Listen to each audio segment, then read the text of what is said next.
Hey guys, hope you're doing amazing. If you've been following us for a bit, you'll probably notice we've been doing a lot of canning lately. We redid the canning room downstairs, our cold room where we store everything. And if you're new here, we have been doing a lot of canning. It's been a little crazy lately this fall. So one of the things we've been doing, we got a whole ton of apples from Bridget's aunt.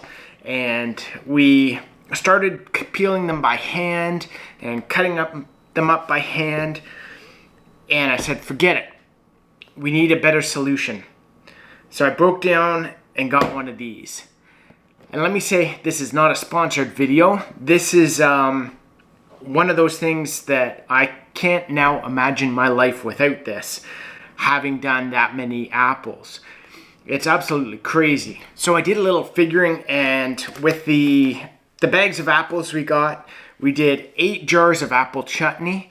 We did 16 jars of applesauce, 8 jars of lemon apple preserve, 5 jars of apple barbecue sauce, 6 jars of maple apple butter, and 6 jars of apple butter.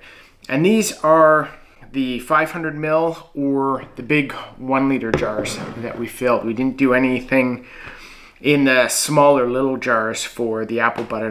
That's all in the big stuff. So it's quite a few apples, and this made such a huge difference to our life versus peeling by hand, cutting up by hand. It's so simple. I'll kind of run you through and show you a couple videos on how it worked, but I highly recommend picking these up. If you have any amount of apples to do where you need to peel and core them, this is a lifesaver. I think it was like 36 bucks or something. I'll put a link down below for where you can find it on Amazon. There's 2 styles I found. One is the clamp, like we're using here, and the other is a suction cup. We don't have anything really, all our counters are wood, so it wasn't a really good option to have the suction cup. So I went with the clamp.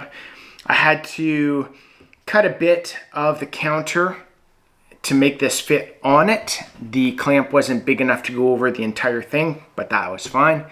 Not a big deal. And one of the things I like to do too with this is, because it has the rubber feet here, I can actually slide a dish towel underneath. And this little space here will hold the dish towel perfectly. So then when it starts dropping some apple juice and that down on the counter, the tea towel is there to pick it up. I can also use it to wipe my hands when I'm getting covered in apple juice. It's kind of really handy that way. So basically what I did was I slide the tea towel in there. That kind of holds it in place. And there's a little spring here, a little clamp. Now you push that in at the bottom, and this will slide back and forth. You let it go, and that clips in to help wind, or I guess unwind or screw the apple this way. So you clamp your apple in here, basically just press it in, start reeling. This starts catching the skin, removes the skin of the apple, and then this part here, there's a blade up and down here. That catches, starts cutting the blade into slices, or starts cutting the apple into slices. And this little hole here cores everything for you. And the apple goes through, and then you can just pull the cored apple off. And then I like to slice it up depending on what we're doing. And then you can get rid of the apple core and the apple skins. And what we did is we made a whole ton of apple cider vinegar with that. So again, if you haven't picked one of these up and you're now in your apple fall harvest, I highly recommend grabbing one. It makes a huge difference to be able to process your apples. And if you like this video, guys, go check out this one here. It's about the Cabela vacuum sealer we have. We've had it for, I want to say 3 or 4 years now, and absolutely love it.